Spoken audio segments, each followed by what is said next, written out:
მოიცა როგორ გავუშვას? დავიწყოთ? როგორ და ეგრე დავაჭირე. კარგია. კარგია. ზო, დავიწყეთ? კი. სალამი მეგობრებო, სალამი ნიკო. ქორი როგორ ხარ? კარგად.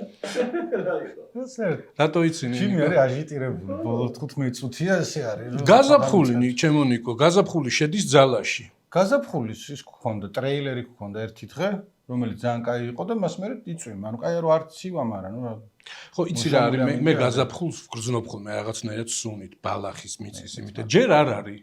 ოღონდ დათბა აშკარად, იმიტომ რომ მოღრუბლული რო იყოს, მოღუშული ამით, ჩვევლებრი რაც მაცვია ერთი კვირის წინ, ორი კვირის წინ, მთელი ზამთარი დავდიოდი, ისე გამოვედი და გზაში დავიტანჭი, ჩემო ნიკო. ძლივს მოვედი აქამდე. ორი წყება ტრანსაცმელით უნდა იყოს დღეშით ერთი მაგრამ. აი ზუსტად, ხო, ვერ იგებ რა მინდია, გამოდიხარ წვიმს, მე შუაში ცხელა. როგორ ქვია რა ქვია იმ ტრანსაცმელს ნიკო, ყველა სეზონს რო უყურებ, დემის სეზონიო თუ ეგ რა არის, არ გაგიგია?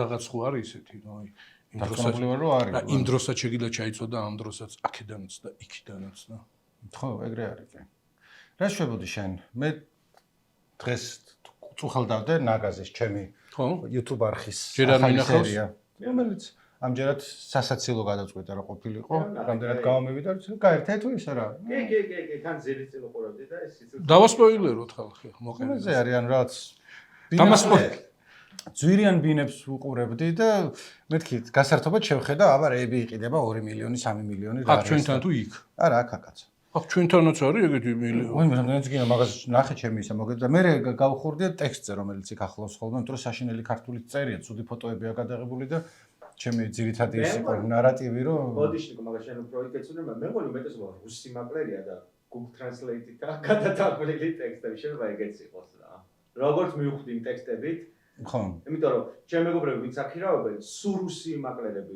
ურეკავენ ახლა რა აი ეს შუამავლები არიან უმეტესობა 90% რუსები ხო ანუ ჩემი ეს არის ძირითადი დისკურსი კი არა და ძირითადი აზრი რომ აქირავენ და $500 აქირავენ არ არის 2 მილიონი 3 მილიონი დოლარი ღირს და თუ მაგდენად რაღაცას ყიდი ერთი აბზაცია დასაწერი ანუ არა აქვს მნიშვნელობა რუსი არის ლატვიელი არის თუ კანადელი ჩამოსული რაღაც ორლარნახევრიან ტექსტს ნუ დაწერ რა ცოტა $2 საკეთ უნდა გადაგიხადო ფული რო ეგ წაიკითხე. მოკლედ მე ოღონდ ნახავდი იცი რა არის რუსი ჩემთან შემოუშვა და არაფერი ჩემთვის წმინდა აღარ არის. რუსი მაკლერების ამბავი მენიშნა. რუსეთში ისე უჭერენ იმას კანჩებს, ნიკო რომ მე ვფიქრობ, ხო იყო რაღაც ტენდენცია თითქოს რომ აი ან მესამე ქვეყნებში მიდიან, ან უკან ბრუნდებიან და რაღაც. არის მე ვფიქრობ რომ ამ რელოკანტებს რასაც უძახიან თვითონ, აი ეგ ნაკადი, ახალი ნაკადი წამოვა, იმიტომ რომ აი ისეთი რაღაცეები იზღუდება, ხო? აი წარმოუდგენელია. თვითონ სოციალური ქსელებიც, ხო? აი რაღაც პლატფორმები ეს Instagram, Telegram-იც, ხო? ინტერნეტიც კი იზღუდება და რაღაც ესეთი კოშმარები ხდება. მე ვფიქრობ რომ ეს რაღაცა ამბავია მე მგონი რომ რუსებსაც აქვს და ამერიკელებსაც რომ ოღონდ ემიგრანტები საკუთარ თავს არ დაუძახონ ჩვენ უწოდებთ ხოლმე ესენი რელოკანტები არიან ისინი ექსპატები არიან და ხარ ემიგრანტი დაბრუნდები მე როგორ ჩვენ თუ ვართ რა არის ნაგაზი ქვია ჩემ არხს თუ არ გინახავთ ჩაწერეთ და დაინახავთ ჩემი სახე ადევს ხოლმე იმებს თამბნეილებს მორჩამ ჩემს ნაგაზი და არა ნიგოზი ნიგოზიც ძმების და დების ის არის ნიგოზიც YouTube არხი არის საჭმელზე აკეთებენ ხოლმე აი ესე ნიგოზი ქვია და შენ ნაგაზი ხო ამ სახელი უკვე გამოხატა ხო ვიფიქრე რომ უცბად ის კონკურენტი ფირმა გავიჩითებოდი ნიკო ნაგაზი ანუ იმათი ნიგოზის კონკურენტი თუ იქნები არ არის ცუდი არხი სხვა შორის ასე ან ჩემი ნახეთ და მე თუ გინდათ ისე კი ბატონო თუ დაგჭირთ და უკვე YouTuber-ები ხართ ერთად და რაღაც ეგეთი სასწავლები მოიხოდეთ მეხუთე ვიდეო მაქვს დადებული ჯერ ანუ არა ვარ ჯერ გარეული მარაქანში ისა კარგი ნახვები აქვს წინა ვიდეოს განსაკუთრებით ამას უკეთესი ექნება ანუ გუყურებდი იმებს სტატისტიკას და როგორ მოტივაციას ხო გაძლევს კი როგორ არა ანუ მე მქონდა გათვლილი ესე რომ მოტივაცია რო არ დამეგდო ჩემი თავისთვის რა თქვა 3-4 თვის მერე ერთ აი მე-15 ის რომ ექნება 5-6000 თუ ავალ კარგია თქო და ეგ უკვე შევასრულე და ცოტა მაშინებს გეგმის გადაჭარბებული შესრულება მაგრამ ნუ რაღაც არის მიუყვები მაგას რაღაც ისა გაქვს აი მოზღვავება ის იმიტომ რომ ადრე ესეთი რეგულარობით არ აკეთებდი არ ვიცი ახლა შენმა ყოფილმა უფროსებმა შეიძლება რაღაც გულშიც გაიფიქრონ რომ აქ რო იყო ესეთი რეგულარობით არ გამოირჩეოდა ნიკო ჯერ ერთ როცა პოდკასტს ვაკეთებდი აუდიო პოდკასტს 10 წელი ვაკეთებდი დაკაპეცებული პირველი რამდენიმე წლის განმავლობაში ყოველ დღე ვაკეთებდი ანუ ეგრე არინანო რომ თვითონ წავიდე და ჩვენ არ გავაკეთებთ კვირაში ერთხელ ხანდახან უფროსიც იყო ხოლმე ხანდახან მეტი ისინი გამოდიოდა მაგრამ პირველ ეტაპზე რატო იმართა და თავის მართლებაში გადახვედი ძნელია ჯიმის უნდა ისაო ხანა რეტო ვერ ვაკეთებდი ანუ ვაკეთებდი მართალი ხო არ არის რასაც ამბობს და უთხარი რომ კი ეგრე ანუ კი ესია ჯიმის როგორც მინდა ისე ვიტყვი რას მიკონტროლებ თუნდაც ჩემი მესეჯ ბოქსის შემქმნელი ხარ სხვისი დაწერილი ტექსტის კითხვა რთულია კი და თან რომ თავზე გადგანან მათრახივით რომ მიდი ნიკალა მიდი დახატე თუ ჩაწერე არ მაგას თავზე იცი რა არის რა სანდროც არ გატერორებს ზოგადი საუბრებით არა მეხმარება ხოლმე სანდრო პირიქით რჩევებს მაძლევს როგორ რაღაცები ხო იმიტომ რომ კეფკათი უკეთესად იცის ჩემზე და ახალი 10 წელს არის სანდრო მაგრამ ძალიან ცხელა და დახუცულობა მაგრამ ნუ რა ვიცი კიდევ ერთხელ შემოწყვეტინებ როცა იმას ვიზამ შუა იმაში ვიქნები არა არსებითი წინადადებებით და ნახავ ჩემს რიცხვას პლასმასის ჩანგალი მაქვს აქ რომ არ ვიცი ნიკო შენს ახალ ლაქშერის სამსახურში რა ხდება მაგრამ ჩვენ ესეთი ატმოსფეროა რა აი ხედავ მაგიდა აქ ცხელა ჩახუთულობა გვაქვს რაღაცა ატეხილი ხარ არ მესმის რა არანაირად მაგრამ მოკლედ იმის თქვა მინდა რომ საჯარო ლაპარაკი იოლი არ არის ხო კი ანუ უკვე ერთხელ ცადე რომ ეს გადმომიყვანა მაგრელს დიდებული გადასვლა კი ბატონო ნახე ვიდეო ანუ ვინც არ იცის ახლა ჩემი კი ნახეთ მინიშნება იყო საქართველოს პირველი ლედი ვთქვათ პირდაპირ ესე ნიკო თქვათ რომ ანუ არის ხოლმე ლაპარაკი ვინ არის პირველი და ვინ არა მაგრამ ნუ თვითონ ესე მიხეილ ყავალაშვილის მეუღლე მოდი მე ესე ვიტყოდი იყო პირველი ლედების კონფერენცია შეიძლება ისე მელანია ტრამპის თაოსნობით ჩატარებული რომელსაც თავიდან ხა როგორც წესი პირველი ლედების კონფერენციას არ უყურებს ხოლმე არავინ იმიტომ რა მაგრამ ნუ ეს იყო დაჰაიპებული რადგან სულ არის ხოლმე კითხვის ნიშანი იმასთან დაკავშირებით რომ საქართველოს მოქმედი ხელისუფლება რამდენად არის აღიარებული ლეგიტიმური რაღაც ასე შემდეგ და ესეც იყო ერთ-ერთი მაგალითი იმისა რომ აი მოწვეულია იქ სადაც უნდა იყოს მას მე შევედი Facebook-ზე და ჯერ გამოხმაურებები ვნახე და მე თავად ვიდეო ჩავრთე და 10 წამზე მეტი ვერ ვქენი.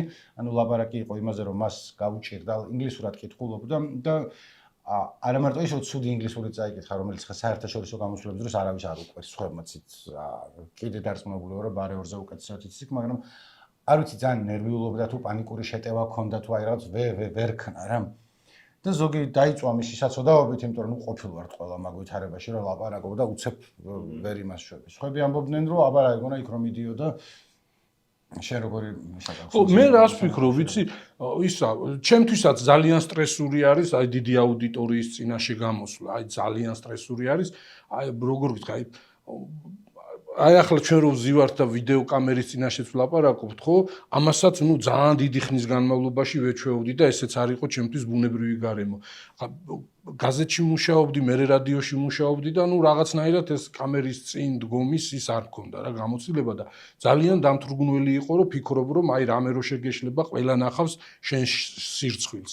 დიდი აუდიტორიის წინაშეც ხო? ნუ მესმის ეს რომ კომპლექსია ზოგს აქვს, ზოგს არ აქვს, მაგრამ მე ჩემიდან ვამბობ ხო რომ მე მესმის რომ აი დიდი აუდიტორიის წინაშე დიდი პასუხისმგებლობა როცა გაქვს და ქვეყანას წარმოადგენ და რაღაც შენს უკან ესეთი რამე არის, ნუ მოკლედ შეიძლება ეს დაგემართოს და ძალიან განიცდი და რო განიცდი ამის გამოც დაგემართება. მაგრამ მე რას ვფიქრობ, იცი, ზოგადად არ მოსულა ესეთი რაღაცა რომ სიტყვაზე თადარიგი დაიჭირო ძალიან სირცხვილია, უფრო სირცხვილია რომ ისა შენ ქართულად შენ სენაზე წაიკითხო და ვინმე მგითარგმნოს. ხო, იქ ხო არის ახლა ჩვენ ვიცით, ნებისმიერ პატარა ღონისძიებაზე, პატარა კონფერენციაზე, პრეზენტაციაზე ამ სასტუმროების უმეტესობა კი არა, ფაქტობრივად სასტუმროები არ არის, სადაც არ აქვს ეს საკონფერენციო დარბაზები და შესაბამისი ინფრასტრუქტურა, აი კუთხეში, ჯიხურში ზის თარჯიმანი, გინდა შენი, გინდა იმათი და უთარგმნის ყველას. ეს ის რა ქვია, ყურსასმენებს და იმებს გაიოლებული არის, იქ არხებია, გადართავ და მოკლედ ეს არ არის რთული ამბავი, ამის ისა ვქნათ ლოგისტიკა. ამაზე რატო არავინ იფიქრა მეთქი? ეხლა მხოლოდ ვარაუდის დონეზე. იმიტომ რომ ხო არ ქონდა გამოცდილობა, ხო ვიცოდით რომ ასეთი საჯარო გამოსვლების ხო და გამოცდილება. რო არა გაქვს არიცი რა შეყოფ თავს. ან ნახე რა შესაქმე რომ დარწმუნებული ვარ რომ რაღაც დროს ტექსტი წაკითხული ქონდა და სახში რო წაიკითხავ, შველებად კითხულობ, იმიტომ რომ სხვა არის. ეხლა მე რო დაგიჯდა შეიძლება პატარა შემეშალა არა უშავს, მაგრამ როცა არიცი რა შეიძლება დაგემართოს იქ და ეგ არ არის უბრალოდ რომ ნერვიულობ და ენა გადაყლაპე. მეც ახლა შენი არ იყოს რავი მრავალწლიანი გამოცდილება მაქვს კამერასთან ჯდომის და პირიქით თავი მომაქვს უშუალოდ და რაღაცა შემილია ვიყო, მაგრამ უცხო კამერა თუ არის, სხვა ოთახი თუ არის, უცხო მიკროფონიც თუ არის, შეიძლება ისე იყოს რა.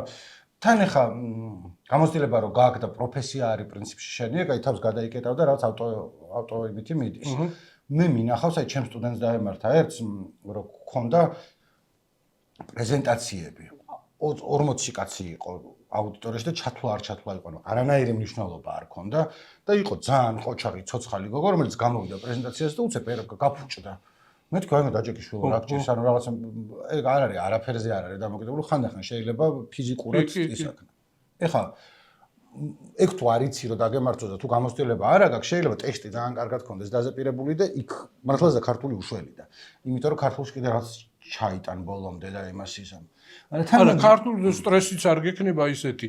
ახლა ასაკიდან გამომდინარე, აი დიდი ალბათობით, ხო, დიდასაკში ნასწავლი ინგლისური აქვს, ხო? ანუ ის არ არის რა, ჩვენ წინა თაობას რო აქვს, რომ აი წამოიზარდნენ თუ არა, ფაქტობრივად ის არის რა, პირველი ენასავით არის და გამჭდარი აქვს ეს ისა, ხო? ახლა სად ბავშვობაში ნასწავლი და სად მე დიდობაში. სულ ცდილობ რაღაცნაირად თარგმნო ან რაღაც დაუკავშირო და გაბნევს. მან ისიც არ იყო რომ ცუდი ინგლისური თუ რა დარწმუნებული ვარ რომ ბარეორმა კიდევ უარესად იცის ინგლისური და არაერთი საერთაშორისო გამოსვლა მინახავს რომ რაღაცას ლაპარაკობენ ძალიან აქცენტით და დამტვრავლით და ნუ გაიტანჯები, მაგრამ იყო აი შეუძლიათ ყოჩაღად არ მიაქცევ ყურადღებას, იმიტომ რომ საბოლოო ჯამში ვინ უზის ლუპით იმას პირველი ლედების კონფერენციას არავინ და მან შეიძლება ესეთი რამე იყოს რომ ანუ პრობლემა რაშია, რომ პირველ ლედის უნდა კონდეს რაღაცა სახის გამოცდილება, ეს რომ იყოს ნორმალური დემოკრატიული ან თუნდაც არადემოკრატიული პროცესი. ანუ იქ არიან სხვა რაღაცა ქვეყნები, რომლებიც საერთოდ არ არის დემოკრატია,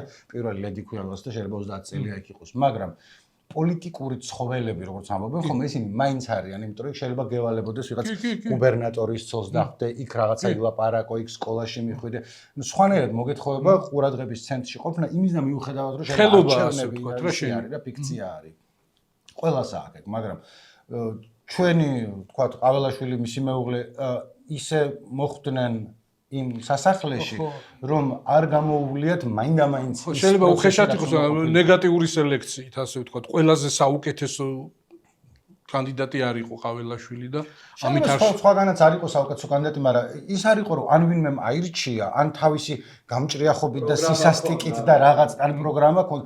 იქ არის ქვეყნები, სადაც არჩევნები არ მოუგიათ, მაგრამ სხვა თამაში მოიგეს ტიპებმა, ანუ ვიღაცას აჯობეს, შეიძლება წერა-კითხვა არც იმათ იცოდნენ, მაგრამ ნუ ის აქვს სხვა განათლება აქვთ მიღებული და აქ ნუ ეგეც არის აი მოუმზადებლობა რა, იმიტომ რომ ერთია რომ ტექსტი იცი, მაგრამ მეორეა რომ თუ არ იცი თავს რა, როცა იცი თავს რაში ყოფ, შეიძლება დაისვოთ 15 მწულად განწყობილი ტიპი და აბა ყოველ ჯერზე რომ მზად იყო რა, ნავარჯიშევი რომ მიხვიდე. ისე სადღაც ეგ პრაქტიკა ხო უნდა მიიღო რა, აი რო ავიღოთ ასე ვთქვათ, ამ პირველი ლედი, ამ პირობითად პირველი სხვა ლედები ან რაღაც სფეროში პირველი პირების მეორე ნახევრები თუ ცოლები, ხო? არსად არ აქტიურობენ აქ ლოკალურ ბაზარზეც, არც რა ვიცი, თვითონ რო გადიან, რომელ ქვეყნებშიც ჩაესვლებათ და ხშირად ჩადიან, იქაც არ ჩანან ცოლებთან ერთად, ხო? რომ ხო ესე არის მაგალითად რაღაც ვიზიტი რო აქვს, ოფიციალური ვიზიტი, რაღაც პროგრამა აქვს თვითონ დელეგაციის ხელმძღვანელია და ისა პროგრამა აქვს პირველი ლედის იქ რაღაც საქველმოქმედო იქნება თუ რაღაც ღონისძიებებში იღებს მონაწილეობას. ესენი აი რო ავიღოთ მაგალითად შალვა პაპუაშვილის მეუღლე, ხო? არ გვინახავს მისი არც აქტიურობა და საერთოდ არც ვიცით სახეზეც არ სახელი და გვარიც არ ვიცით. რომ დავინტერესდეთ შეიძლება ახლა ვიპოვოთ რაღაც იმ ღია წყაროებით. ასევე კობახიძის, ხო? აი არც ირაკლი ღარიბაშვილის ცოლი გამოირჩეოდა ძალიან დიდი აქტიობით, მაგრამ ნუ ის ასე თუ ისე ჩნდებოდა, ხო? ხოლო ვერ ვიხსენებ რაღაც ღონისძიებებს, მაგრამ სახელი შეიძლება იმის გამო რომ რაღაც იქ დაბადების დღე და ტყია ჩუქა და ეგეც არ იყო ისეთი სწორი აქტივობები. ეგ მგონია რომ არის უფრო პოლიტიკური კულტურის ნაწილი, ან კულტურის კაი გაგებით კი არ ვამბობ, ანუ ზოგ ქვეყანაში ისე არის რომ მოეთხოვება პირველ ლედის რო იყოს ხო ჯობია ის თან არ არის, ანუ არ იქ ისეა, აქ ესეა. ხო იყო არა? იყო ვინ იყო სანდრა რულოვსი, რომელიც ასევე ევროპელი. ნანულიც იყო რაღაც დონეზეა ხო. ნანულის სახელიც ვიცოდით და ძალიან თვითონ ის იყო. მაგრამ სხვა ვთქვათ. აი მარგველაშვილის ისიც იყო ხო?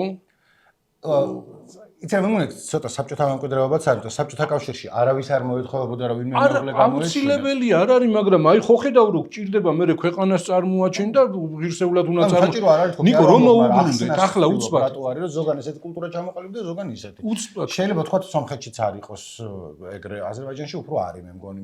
გააჩნიეთ ან ოჯახი როგორ არის და ვინ უფრო აქტიურად მიიჩნევს თავს. ხო, ახლა უცბად გამახსენდა რომ მარტო გამოუცდელობის და ეს ფსიქოლოგიური სტრესის პრობლემა შეიძლება არ იყოს, რატო იცი, ამ დელეგაციაში სხვებიც ხო იყვნენ. აი ის დაზუმეს და კადრშიც ჩანს ის ამ ჩვენი დელეგაციის წევრი, განათლების მინისტრის მოადგილე, მგონი ბაია კვიციანი, აი აღეჭრეზინას ღეჭავს და რაღაც ესეთი, გარემოსთვის შეუფერებლად იქცევა, ხო და რაღაც ცოტა პასუხისგებლობის ამბავიც არის და არ ვიცი, ალბათ ვერ გაცნობიერება ამ პასუხისგებლობის. რა ვიცი, აბა რა გითხრა, თორე სიტყვაზე შეიძლება თვითონ ამ დელეგაციის წევრი რაღაცას ვერ ხვდებოდეს, ან სხვანაირად ეგონოს, მაგრამ ვიღაც ხო არის გამოცდილი თანამშრომელი ამ პროტოკოლიდან, ამ რჩეველი ან ის ან რაღაცა, რომელიც ეტყვის რომ შეაფხიზლებს რომ ესე ჯობია. ეგეთ პროფესიონალიზმის ნაწილია, იმიტომ რომ მარტო ნერვულობაზე არ არის. მე თავს კი არ ვიქებ, ან შენ არ გაქებ რაღაცა, მაგრამ არა აქვს მნიშვნელობა, შეიძლება ქორი არ ყოფილიყო, 20 კაცს ელაპარაკები, რაღაცა პატარა ტრენინგია და ერთი კვირა ემზადები და რაღაცას ფიქრობ იმასთან, იმიტომ რომ არა იმიტომ რომ მნიშვნელობა აქვს ან საერთაშორისო ასპარეზი ან რაღაცა, არამედ მართლა ხარ რომ ლაპარაკობ და თუ მომზადებული არ ახარ, იქ 5 კაცი რო არის ფუჭდები ეგრევე, იმიტომ რომ ვიღაცა სკეპტიკურად შემოხედავს და ფიქრობს რომ მე ვინა, შენ ფიქრობ რომ ვინა ვარ, გრისფის დგევარ და თან ყველას არავინ არ არის რომ იდგა და ყველაფერი ყველა ლაპარაკი კარგად ჩაიარა ყოველთვის. და ასევე ეგეთ კონფერენციებზე კითხვა არის ჩვეულებრივ იქ არავინ არ უწყობს ზეპირად გამოხვიდე და ტექსტები კითხვა და პირიქით რო კითხულობ ეგ ნიშნავს რომ მომზადებული გაქვს მანამდე რაღაცა და უფრო ისე ჩანხარ რა როგორ თქვა ხო, მე რო გითხრა სხვა კონფერენციიდან რამე კადრები მინახავს მაინდა, არ ვიცი, მაგრამ მართლა არ ეთყობოდა ის რომ უნდა დადგე და რაღაცა კათედრიდან ხელების ქნება დაიწყო და მომზადებული. ფუნქციები როგორ ეგ მაგას ნიშნავს და წინა პერიოდში მოემზადე, იფიქრე რა უნდა გეთქვა, რა უნდა გელაპარაკა და უფრო ისე ჩანს ხოლმე რა. მე მასე მითხრეს ყოველ შემთხვევაში თავის დროზე მეც ეგრე ვკითხულობდი ხოლმე და წვენოდა მაგისი რა, რატო უნდა წავიკითხო, და შემიძლია ზეპირად, მაგრამ მაგას აქ ასევე იცი რა მნიშვნელობა, როცა ფიქრობ რომ ვინ არის შენი მთავარი აუდიტორია. როცა იქ გამოდიხარ ამ სიტყვით, პირველ რიგში ისევ ქართველებს ელაპარაკები, იმიტომ რომ გარშემო ყველას თავის ტექსტი აქვს წასაკითხი და გვერდზე სხვა პირველ ლედის არც აინტერესებს შენი არც არაფერი დილობის გამო მოგისმენს, მე თვითონ წაიკითხავს და შენ იმას არ მოусმენ, იმიტომ რომ რაში გაინტერესებს. მაგრამ აი პირველი რა გახსენდება, რომ თქო ყველაზე ცნობილი საერთაშორისო ასპარეზზე ქართველის მიერ წარმოქმნილი სიტყვა. მე ვარ ქართველი. ყველა ეგრე ვართ ხო? ანუ მე ვარ ქართველი, მაგრამ სადამე ევროპელი. ქართულად ნათქვამი სიტყვები კი ნახავთ დარბაზის კადრები მან და დარბაზში ის 50 ადამიანი. ან როცა ზურაბჟვანია იქ გამოდიოდა, ის კი არ იყო რომ მოიხო და უცებ და იქ დაინახა და ეს პლაკატები და ტრანსპარენტები იყო. ერთი რიგითი გამოსვლა იყო, რომელიც ზურაბჟვანიამ აქცია პლაცდარმად, საიდანაც მიმართავდა ევროპას, როგორც ქართველი და ამავე დროს საქართველოს პირველ რიგში იქიდან.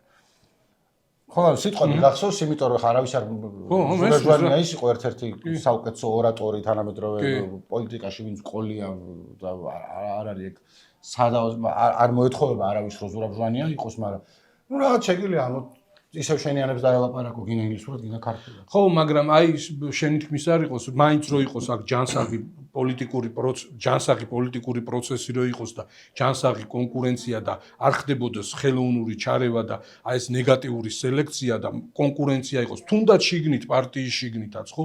ახლა დარწმუნებული ვარ, ხო, ქართულმა ოცნებამ კი არა, ერთმა კაცმა აირჩია ეს, გამოარჩია ის პრეზიდენტი. ხო და მე ბუნებრივია მას მოყვა ხო მთელი თავისი ის მე გუნდიც და ოჯახიც და ყველაფერი, მაგრამ ყურე იქ თვითონ პარტიის შიგნითაც იქაც რო ყოფილიყო ჯანსაღი კონკურენცია, ან თვითონ პარტიის წევრებს, ლიდერებს შორის, ან უბრალოდ მხარდამჭერებს შორის, ან ისეთი ტიპებისთვის მიემართა, ხო, ვინც სიტყვაზე ამ პარტიას თანაუგზნობს, ან არ იუკადრისებდა მათთან თანამშრომლობას, ხო? აი მაგალითად გერმანიაში ელჩი არის ალეკო კარტოზია, ხო? ახლა მას პოლიტიკური გამოცდილებაც აქვს, მეცნიერიც არის, ოცნების მხარდაჭერი არის, ხო, კომპეტენციას როგორ გითხრა, ან ქვეყნის წარდგენას, ხო, გაართმევდა თავს თავისუფლად, ხო, ღირსეულად და ისე დარწმუნებულად შეიძლება ისეთი შტაბ-ბიჭდილება შეექმნა, როგორცაც სიტყვაზე შეიძლება არც გვაქვს და არც იმსახურებს დღევანდელი ქვეყანა, ხო, სიტყვაზე. მაგრამ აი ეს სელექციაც არაჯანსაღი ხდება, იმიტომ რომ ნუ იმ ერთი ხალხის ინტერესი სხვა არის, კაი ხალხის ინტერესს გვერძედებ, ხო? პარტია მაინც მეტია ვიდრე ერთი ადამიანი, ხო? და მე გამოდის აი, როდესაც ესეთი არაბუნებრივი პროცესი მიდის, ხო, მე ვიღებთ ესეთ ბუნებრივ შედეგს. ეს არ არის არაბუნებრივი. ნიკო, ერთია ის ახლა რაც ვილაპარაკეთ, რა მოუვიდა, როგორ მოუვიდა, რატომ მოუვიდა, ავხსენით ასე თუ ისე, მაგრამ მეორე იყო რეაქცია, ხო? რეაქცია თვითონ იმის პროპაგანდის. აი ბიჭო, ეს უკვე სხვა ლეველი არის, როდესაც პროპაგანდაში ჯერა, რომ რეალობას არანაირი მნიშვნელობა არ აქვს. ანუ ისე იქნება, როგორც ისინი იტყვიან და შეფუთავენ.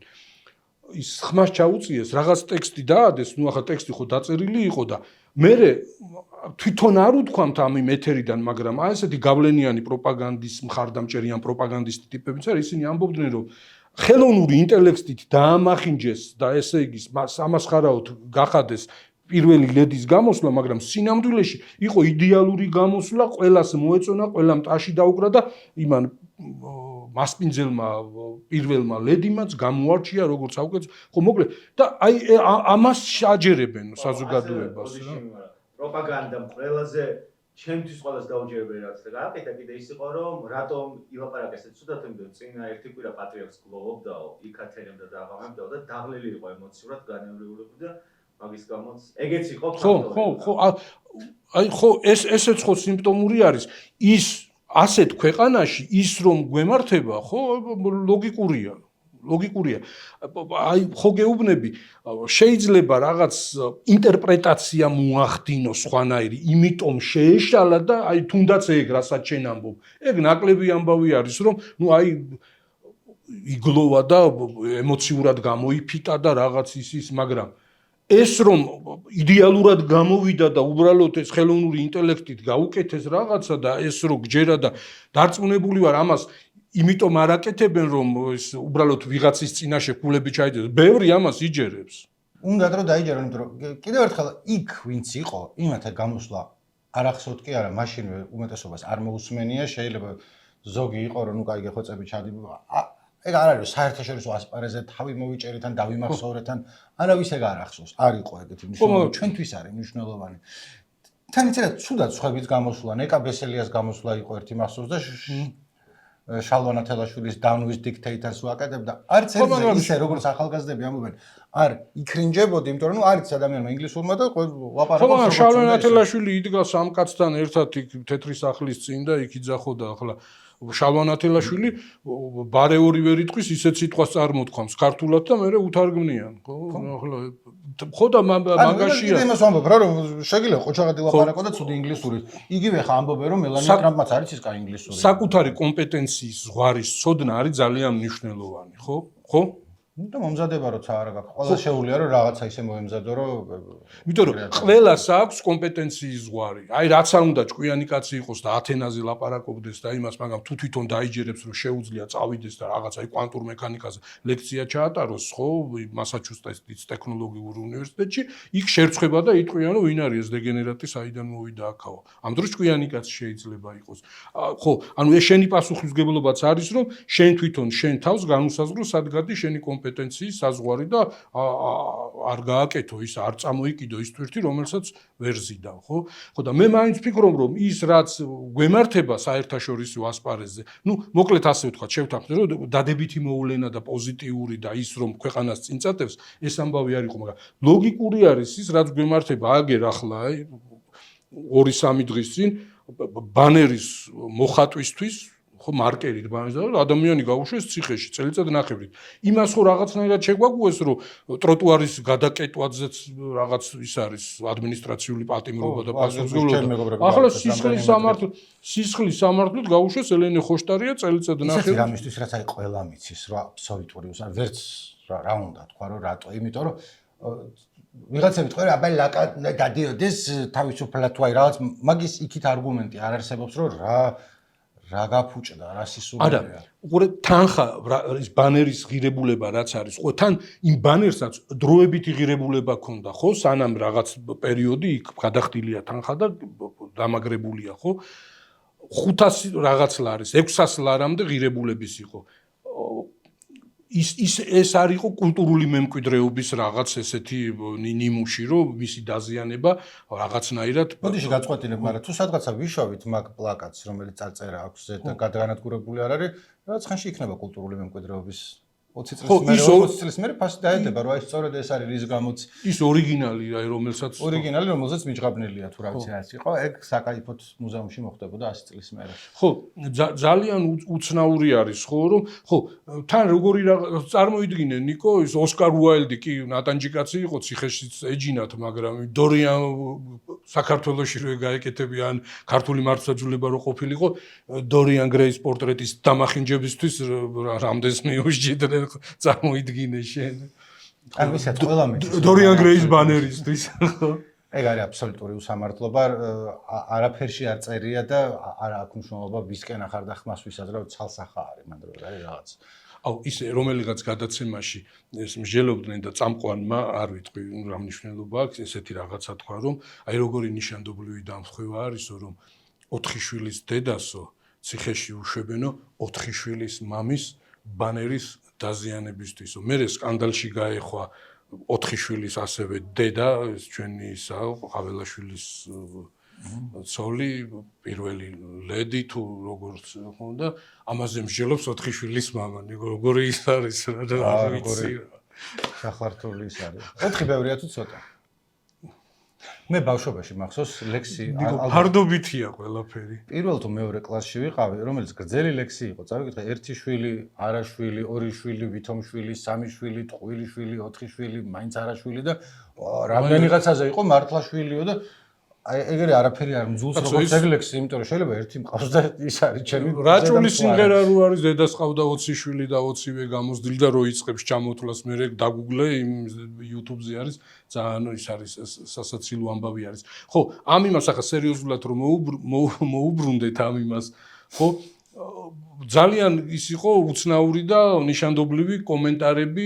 რის გამო მიუსაჯეს წელიწად ნახევარი ელენე ხოშტარიას იმიტომ რომ ის მართველი პარტიის ლიდერები გამოვიდნენ და არანაირი ბანერის მოხატვისთვის ეგ ციხეში არ წასულა ეგ ზისო იმის გამო რომ რაღაც ისეთი პროცესების პროვოცირებას ახდენდაო რევოლუციურისო ერთმა ესე თქვა მეორემ თქვა რომ ისაო აი 4 შვილზე ეფიქრა მაშინო როდესაც ამ 4 შვილის სამშობლოსო ამ რევოლუციურ სცენარს უწყობდა და რაღაცა ეს რაღაც პერიოდის მერე როდესაც ადრე თუ გვიან ხელისუფლება შეიცვლება არ ვიცი შეიძლება ამაზე ვიღაცას მოუწიოს პასუხისგება იმიტომ რომ იქ მოსამართლის განჩინებაში კონკრეტული ამბავი წერია და ეს პოლიტიკური ამბავია და ძალიან გავს რომ რაღაცნაირად პოლიტიკური გადაწყვეტილება იყო მიღებული და მე ამის გამო ის ხო თორე აი რაც არ ჩაუდენია იმის გამო იხდის სასჯელი ცოტა გავს ამ ამბავს ეხა კიდე უფრო გახურდა როცა თქვა მე არა ტელევიზორში არამედ ერთ-ერთზე ველაპარაკები ადრე უფრო ქონდა ხოლმე შეხება საწინააღმდეგო მოსაზრების ხალხთან და ისინი ამბობენ რომ აბა სწორია რომ დამხობისკენ მაგითო ჩასვი მაშინ ანუ თუ მაგას ცეპრო რევოლუციას ახდენდა სასამართლო მაგისია რომ იმშელონ და შენი გუმანით და რაღაცა იმითი რომ ალბათ ეგრე შობოდა მაგის გამო ხო არის სასამართლოს ისა რომ დაამტკიცო და თუ მართლაც და რაღაცას ამხობდა მაშინ მაგაზე იყოს პროცესი კი ზუსტად მაგას ვამბობ ხო და ძალიან გავს რომ ახლა მოსამართლეს ეყო გონიერება და მოკლედ კონკრეტულ ამბავზე მიუსაჯა, მაგრამ ისინი აი რა ვიცი, ან წინ დაუხედაობის გამო, სიბრიყვის გამო, თუ აი ეს რო გათამამებულები არიან და მოდუნებულები არიან, ამბობენ რომ ადამიანი ზის აი პოლიტიკური мотивაციით.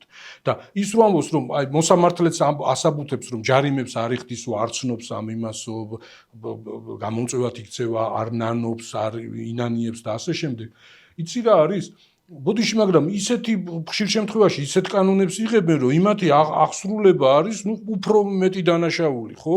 აი, თვითონ ამ იმაზე ბანერზე ფლომასტერით გაკეთებული წარწერის გამო არ უნდა ისჯებოდეს პატიმრობით, ხო? ეს არის რაღაც ტიპის სხვა დანაშაული. აი, ტროტუარის გადაკეტვის გამო ადამიანს ციხეში, აი, თვითონ აი ტროტუარი გადაკეტა, ტროტუარი იმისთვის არის, რომ ადამიანი იდგეს, ხო? იდგეს ან გაჩერდეს, არ ვიცი, უფრო შვიდი ფორმა პროტესტის გამოხატვის, ვიდრე ტროტუარზე დგომა, ну აი წარმოუდგენელია, ხო? აი მაგაზე შვიდი ფორმა არის ტელევიზორთან რომ ის ყავასვა მაშინ, ხო? ქუჩაში მეტი უფრო შვიდი ფორმა რა უნდა იყოს? წარმოუდგენია რომ 2 წელის მერე კიდე აქ თუ ვისხდებით, ესე იქნება რომ თახველების გამო შეიძლება რომ ადამიანი ჩასვა, ну კარგი ტელევიზორთან რაღაცა თქვა თავის იმას გადაულაპარაკა WhatsApp-ში მეგობარს მიწერა რომ ესენი ხელში ამოვიდნენ და მაგის გამო ჩასმა შეიძლება ვითომ რაღაცა ის დავხატეს სამეცნიერო ფანტასტიკა, მაგრამ რა ძალიან დიდი განსხვავება ისე რა არის, იცი, სულ რო ჟურნალისტების წინ გამოდიან იქ პარლამენტში ეს მართველი პარტიის ან უმრავლესობის ლიდერები და ლაპარაკობენ და ყოველთვის შანსს არ გაუშვებენ, რომ წინა ხელისუფლებას გადასცხონ მათრახი, რომ ის სისხლიანი იმის დროს ეს ხშირად იყენებს ამას პროპაგანდა, თვითონ პროპაგანდისტებიც, ლიდერებიც, რომ აი წინა ხელისუფლების დროს თქვენ ნახავდით დასჯა როგორი უნდათ. ამის გამო ამას უზამდნენ, იმას უზამდნენ და ნუ ესე აზვიადებენ. მაგრამ უყურე როგორი რაღაც არის. აი დგას ტიპი. არ უნდა სახელის და გვარის დასახელება, რომელიც პოლიტიკაში არის, ნუ რაც ახალი საქართველო დაიბადა, ხო? წინა ხელისუფლების დროს ციხეში არ მჯდარა. არ ყოფილა ნასამართლები, არც ადმინისტრაციული წესით, არც სისხლის სამართლის წესით. ახლა რა გამოდის, ხო? ან ის ხელისუფლება იყო ლომობიერი, ან შენიყავი უფრო ლომობიერი ვიდრე დღევანდელი, ან შენიყავი კონფორმისტი, ან რაღაცნაირად ანაუგზნობდი იმ ხელისუფლებას და კი არ ებრძოდი. სხვანაირად როგორ გამოდის? ხო ესია. აი ყურე, ახლა ის იმდენი, აი ოპოზიციის ლიდერები, აქტივისტები, მხარდამჭერები იმდენი არის ნაჯდომი, იმდენსა აქვს გავლილი ეს პენიტენციური სისტემა, რომ არ ვიცი, რო დავთვალოთ და ავწონოთ, ხო ისა როგორ არის ის ტარანი თვლითაო, ხო დათვლადია, ხო? აი დღევანდელი ხელისუფლებაში მყოფი ადამიანები, მათი მხარდამჭერები უფრო მრავლად არიან, ვინც წინა ხელისუფლების დროს ციხეებში იჯდნენ და გაიარეს ეს რეპრესიული სისტემა, თუ დღევანდელი. არ ვიცი, მე ესეთი შტაბეჭდილება მრჩება, რომ დღეს რომ არის ესეთი იოლი ადამიანის დაპატიმრება და ციხეში გაშვება, არასოდეს არ ყოფილა. მე იმას კი არ ვამბობ, რომ ის იყო ბამბებით დადიოდნენ და ის იმეებს იმაშვებოდნენ, რეზინის ტყვების მაგრად ბამბებს ესროდნენ და რაღაცა, მაგრამ ხო შედარებადი არის და შენ რა გალაპარაკებს ლიდერი, როცა მაშინ არ რეპრესირებულ ხარ? ხო? რა გამოდის? ან შენ იყავი არა სათანადოდ აქტიური და არა პროტესტებდი, ან ის რეჟიმი იყო უფრო მობიერი, ხო? ჯერ თუ უამრავი იმ რეჟიმის წევრი იყო. ხო, ეგ კიდე ცალკე მეორეა, რომ მაგ დროს რეპრესირებულებიც იყვნენ და ისეთ საქმე შეუკერეს, აბსოლუტური უმეტესობა ოპოზიციაში ადგეს. ანუ მაგაც არის. ხო. ეს არის გეტყვი. კომენტარებს ეკითხავს წინა ვიდეოში. რაღაცებს ჩავყევი ხოლმე. რამე დინება არ გადა. ძალიან უეყრდო.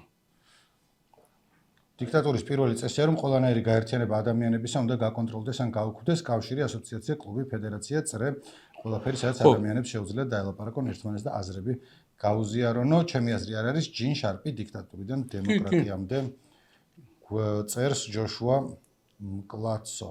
ხო, გარდა ბევრი რამის გამო ჭირდებათ ეს ფედერაციები, ხო, პროფესიებით გაერთიანებული არიან და თუ საქმეზე მიდგა კიდე მე ვიცი ჩვენ როგორ იყენებენ ეს ესეთი ძალისმიერი სპორტის სახეობებს არჩევნების დროს და ზონდერობის და იმის მე იყენებენ, ხო, ფაქტია იყენებენ. ეს კუნთები აი მოდი რა ხვალ ვიღაც ოპოზიციის ტიპები ვცემოთ და კუნთები დავიზარდოთ 2-3 დღეში ვერ დაიზარდი, ხო? ეს რო არიან ეგეთი ტიპები. ციდან არცვია ეგ ხალხი. ლალიბერიძე მენაცალა ჩემს დალოცვილ ერს ასეთი მადლიერებისთვის თუ როგორი სიყვარული დაუბრუნა პატრიარქს, მადლობა ხალხს, მადლობა პატრიარქს. შორენა ბართაია ძალიან საინტერესო იყო, მეტიც რომ გელაპარაკოთ უკეთესი იქნებოდაო და ინდიგომ თქვა წყლულზე იყო ლაპარაკი, რომ ადულად იყურნება უკვე. ხო, ჰელიკობაქტერია და ანტიბიოტიკები. ისეთ სამუდამო აღარა, როგორც წლების წინ იყო, საკუთარი გამოცდილება გაქვს. კი. ციალა ფერცულანს არ მოეწონა წინაზე უმარილოდ დაამთავრეთ რაღაც ყოველთვის სიამოვნებით ველოდი თქვენს გუნდსო. მე არ ვიყავ. ნიკა ბახტაძე ქორი რადიოდან მახსოვს და ძალიან მევასებოდა მაგის რუბრიკა. ამ გადაცემამდეც გვინდოდა ხალხს ქორიძის. რა რუბრიკა ქონდა ქორი? რომელ რადიოში ბაჭი? ჩვენ რადიოში. მანამდე სად იყავ რადიო ქალაქში? სტარფებში. სტარფებში. 2009-დან. იქ გახდი სტარ. მადლობა. არა, რუბრიკები რა გქონდა? აქაც ხო ქონდა დილის გადაცემა შენიდან ასტას დინი. ერთხელ მოვდივარ ესე ქიაჩელზე ის პეროვსკაიაზე ამოვდივარ იქიდან ელბაკიძიდან ანუ ამოვყავით ავით ქორიდან ასტა უზარმაზარ ბანერზე. ეხლა სხვანაირი ვარ. ახლაც ხო შეიცვალე ძალიან. ახლა მშვენიერი ხარ. ადრე ლამაზი იყავ. ტაბუმ ნიკო ბევრი კი ეცადა რომ ჩაგებანა ჟურნალისტებისთვის, მაგრამ არ გამოგივიდა მედიის დონე საქართველოში არის ძალიან დაბალი და ტენდენციურიო.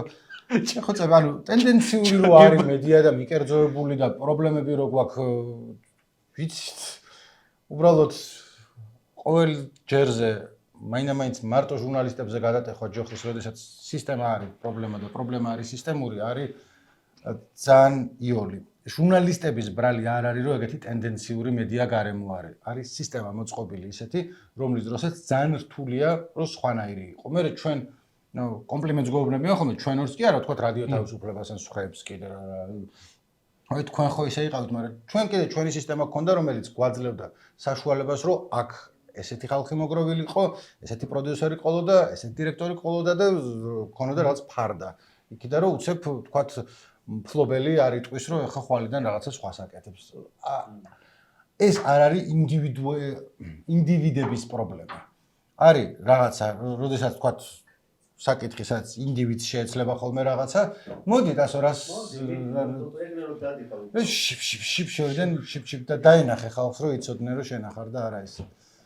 სალამი. რა გინდა გამხარი? რა გინდა? წყალი მინდა, დრაზეც მტერსაც კი უარს ვერ ვერანაირად.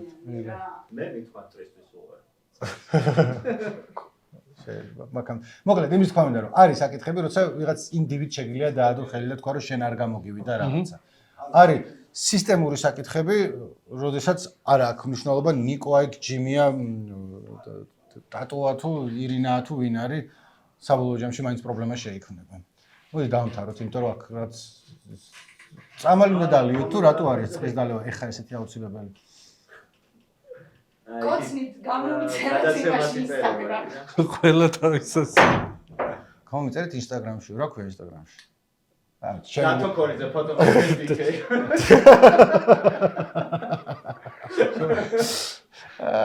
სულ ეს ვიყავით ნიკო? იცი რა თუ რამე კარგი არხები არის გამოსაწერი, რაც უნდა ვიცოდეთ YouTube-ზე, Instagram-ზე, კომენტარებში დატოვეთ. ლინკები დადება შეიძლება, ხანდახან YouTube-ი თვითონ შლის ხოლმე, მაგრამ რაღაც დაწერეთ, რას ადევნებთ თვალყურს, რომ მარტო ჩვენი რეკლამა არ იყოს. თუ თქვენ გაქვთ კარგი, გააზიარეთ, თუ ვიღაცა ვაჯიშობს ეგ. ჩავაგდე 3 კვირა, მაგრამ დავიწყებ ახლა. 3 კვირა ნიკო რა ამბავია, როგორ ჩავაგდე 3 კვირა? 3 კვირა ეგ ისეთ იწყებ თავიდან იწყებ ფაქტობრივად. უნდა მეყიდა აბონემენტი და მეთქი ავიღებ მოკლედ გინდა მოგიყვეთ ყველაფერი არა, მაგრამ 3 არ უნდა დაგეშვა ეგა 3 კვირა. 3 უნდა დაგეშვათ ქვეყნის დანგრევა, მაგრამ ის აფხაზეთის დაკარგვა შეიძლება არ უნდა დაგეშვა, მაგრამ დაუშვი თუ არა. ახლა 3 კვირის მერე რო დაიწყებ ვარჯიშს, ისევ გეტკინება ხელახლა კუნთები, ისე უნდა დაიწყო ნელ-ნელა შეჩვევა ესა ისა. ხო, რავი, ნუ მიაბა. იქ იქნება აღარ ღირს საერთოდ. არა, YouTube-ამ ასე იცით. იცი რა არის, აი ეს არხები გამოიწერეთ იმდენ თუ რაღაცნაირად თავი ვიგრძენი, იმედ გარიყულად, გაიგე რომ არა მაქვს არანაირი არხია. უნდა გაგიკეთოთ თუ რა გავაკეთო, ხალხი გეხვეწება ყოველ კვირას. Instagram-ი ხო გაქვს? აუ Instagram-ი მაქვს, მაგრამ ნიკოს მაქვს, მაგრამ ნიკოსი არ იყოს. 3 კვირა არ შემიხედოს, 3 წელია. ანუ ხო, ისე ლაპარაკობ, თითქოს ყოველ კვირას ვიღაცა კომენტარს არ წერს, იქნება ჯიმიმ რაღაცა მოხდეს, შევხედავდით. შენ ესე ხარ, მე არა მაქვს, საიდან გაქნება? იცი რა არის, კარგი მაშინ მე ვიტყვი, ესე იგი, რადგანაც ესე იგი არც არხი მაქვს, არც Instagram-ზე, არც YouTube-ზე და რადიო თავისუფლებას. ხო, რადიო თავისუფლებას და სულ ახლახანს იყო 25 მარტს საქართველოს ეკლესიის ავტოკეფალის აღდგენის დღე, ძალიან მნიშვნელოვანი თარიღი, ეს ბოლო პერიოდი მაინც ეკლესიის გარშემო ვლაპარაკობ და ადრე მაქვს დაწერილი ამ ამბავზე მასალა. აი ესე ქვია 106 წელი რუსეთის ეკლესიის ტყვეობაში. და ახლა რომ მოვდიოდი გზაში თვალი გადავავლე და როგორ ამბობს ის ხალი ჩემს სივის აი რაღაც სიამაყით ავიცი რა კარგად დამიწერია აი მაგარი წერეთლის არ იყოს რა. და შეგიძლიათ ეგ წაიკითხოთ. კიდე ბევრი სხვა რამე არის მიმდინარე ამბებზეც ხო და რადიო თავისუფლება წერტილი GE. კარგი. კი. დღეს ამით გემშვიდობებით. ნახვამდის.